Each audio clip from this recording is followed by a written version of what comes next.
So ma'am, alam po naman namin ano po na ang inyo pong pangunahin diyang purpose din is para po sa rescue and retrieval ano Yes po. po. And dito nga Yes po sa po. pagtugon po sa first aid. Pero ma'am Yes po. sa ngayon po meron na ho bang mga paunang informasyon kung saang parte ang dahilan po kung bakit gumuho ito?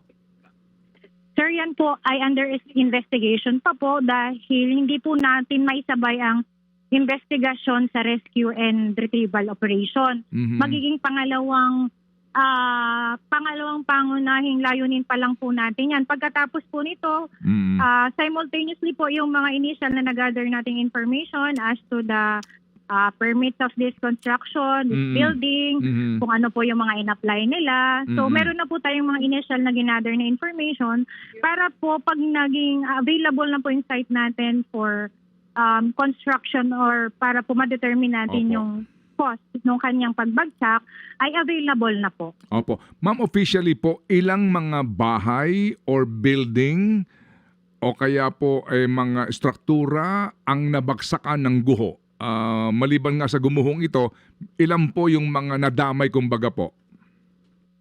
Sir, sa ngayon po kasi 9 floors po kasi yung gumuho. Mm-mm. Sa exact na bilang po ng building na naapektuhan sa other side, Mhm. hindi po kami makapagbigay ng bilang. Okay. But Opo. definitely po, meron po siyang mga katabing hotels or condotels na affected po partially. Mhm. And meron din pong residents or kabahayan na malapit sa area na yun po ay initially nagsabi rin na meron na damay sa kanilang portion po. Opo. So for the exact, kasi po medyo, kung makikita niyo po sa aerial view dun sa mga reports natin, Mm-mm. malaki po yung coverage ng kanyang pagbagsak. Yes, ma'am.